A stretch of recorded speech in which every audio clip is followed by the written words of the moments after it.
should stop giving birth on their back. The supine position. I remember reading about that and learning about that to my EMT class when I was 18, thinking, this is crazy. You'd show up on the scene, you're supposed to say, hey, lie down on your back to get comfortable. It went against everything I knew about mammals. Why would you do that? Find me another mammal that says, I'm going to fight against gravity and lie down on my back. It wouldn't make sense. Good luck if you can find me one. Now, when I made this short, of course, that I said women should stop doing this. Women should say, hey, wake up, and big surprise, the unhealthiest way for women to give birth is on their back. I expected, man, this is almost 4 years ago, and I'm going to link it below. I was going to get attacked. I thought women were going to say, oh, it's better. I was going to get doctors were going to attack me and say I was wrong. And I'll tell you, I was wrong. Dozens. You read the comments of women going on about how bad it was, how much they thought it was wrong, but they did it because that's what they were told to do. And again, I was waiting for the American Journal of Medical Association or something to go back and say, oh no, it's wrong. It never happened. So why do women give birth on their backs? Why is it so unhealthy? For example, the much higher risk of C-sections. It's like, can you imagine if someone said, oh, I gotta go take a poop, and you said, you gotta go lie down on your back. That's the best way. It's healthier for you. No, that's not gonna help you get it out. Are you kidding? You go put your legs up in the air if you have to go poop and lie down on your back. It's insane. And finally, at the end, I'm going to talk about what are the better and healthier alternatives. So let's get quickly into a history lesson. Where does this come from, this whole birthing on the back? King Louis XIV rules France from 1643 to 745, has a lot of children, rumored between 11 to 42. And guess what? He wanted to see his mistress give birth. So he's got a bunch of offspring. He wants to see them come out. He said, how can we do this? Doc says, I guess I can have a bird give birth in the back. Thinking, it's not natural, but he's the king. Great, I'll do it. Does it, he's happy. And because the king did it, it becomes popular in France and then spreads across Western Europe. Again, German doctor Heinrich Melbourne thought it was a little bit interesting that we still did that. Thought that was weird in the 1800s, but said, okay, kept it going. 1900s, it pretty much moved away from home birth, and the hospital became the norm. It became the popular thing. And then to make it for more medicalized, doctors would then put women on their backs and then have their legs spread open. Position they thought was easier on the doctor's hands.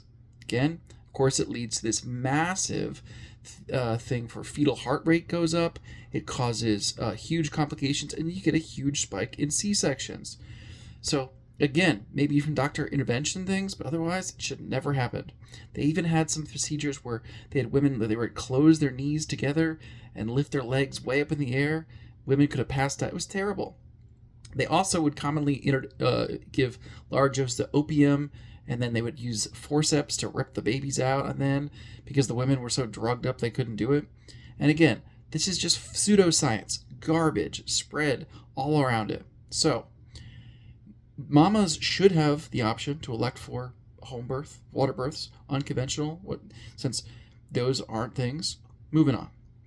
Increased risk for what we know as the fetus can present sideways. Guess what? Where does that come from? It comes from lying on your back. So, giving birth in the back, what are other things wrong? Of course, you've got reduced blood flow. Lying on your back can compress major blood vessels, potentially restricted blood flow on the uterus and placenta. That's proven.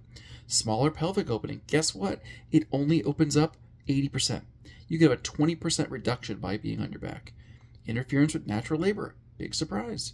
Slows down contractions. This is all factual. And then they have to need to use forceps or vacuum intervention or then C-sections. Risk of tearing, of course. Women have tears in the perineum, the area between the vagina and the anus. Increased risk of tearing because of lying on your back. Back labor, the baby is in that posterior position, face up, lying on the back, can just worsen the labor pains. Again, what's the best things from this? From not being on your back? Gravity's assistance. Why would you want to fight that?